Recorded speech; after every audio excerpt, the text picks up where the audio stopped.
Bismillahirrahmanirrahim. Assalamualaikum sobat sehat. Alhamdulillah pagi ini kita bisa bertemu dalam acara Q&A luka bakar. Saya perkenalkan adalah Dr. Ruby Riana Asparini, spesialis bedah plastik rekonstruksi estetik konsultan. Pada pagi hari ini kita akan membahas mengenai penanganan pada luka bakar beserta tanya jawabnya.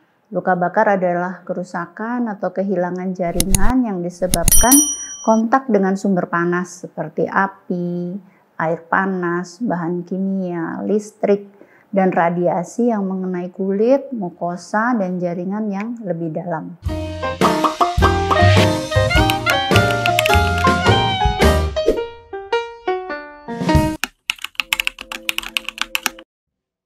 Nah, penanganan pertama pada luka bakar ini memang di masyarakat masih sering terdapat penanganan yang kurang tepat, yaitu pemberian bahan-bahan seperti mentega, kecap, odol, dan lain-lain ya.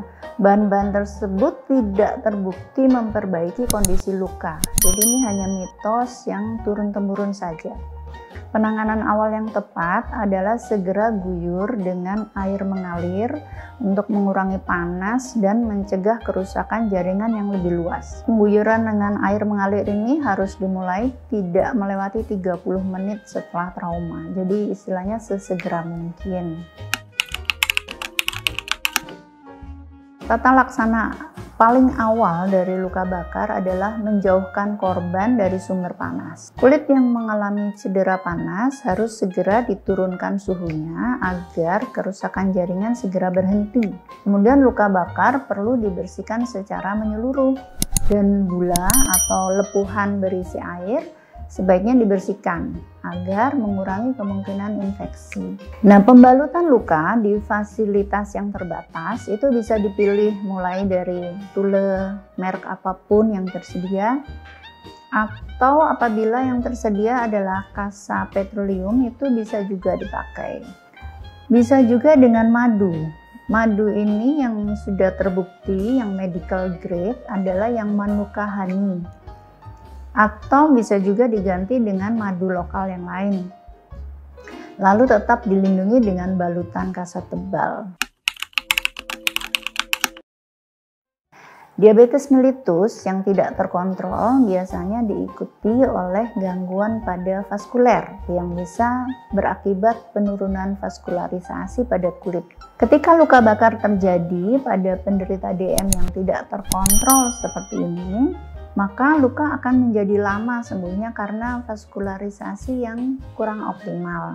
Di sisi lain, penderita DM atau diabetes mellitus biasanya juga mengalami neuropati atau gangguan sensasi rasa nyeri, sehingga memiliki peningkatan risiko luka bakar.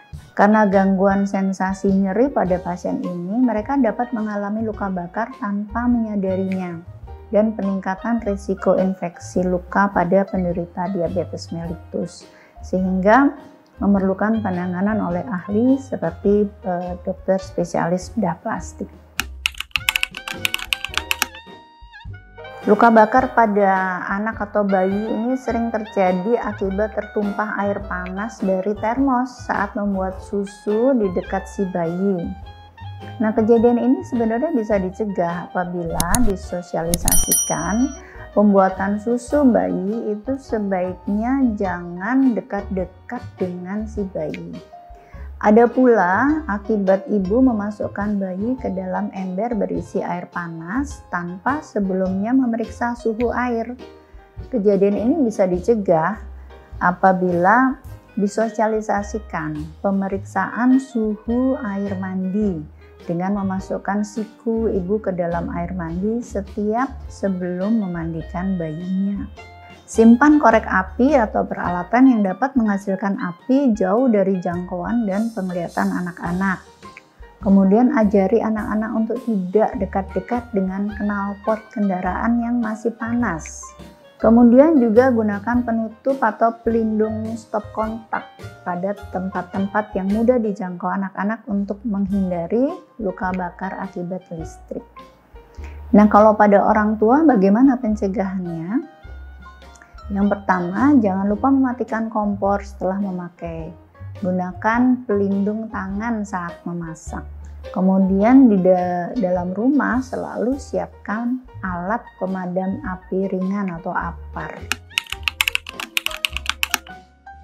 Keparahan luka bakar listrik karena aliran listrik itu tergantung dari lama kontak dan sumber aliran listrik.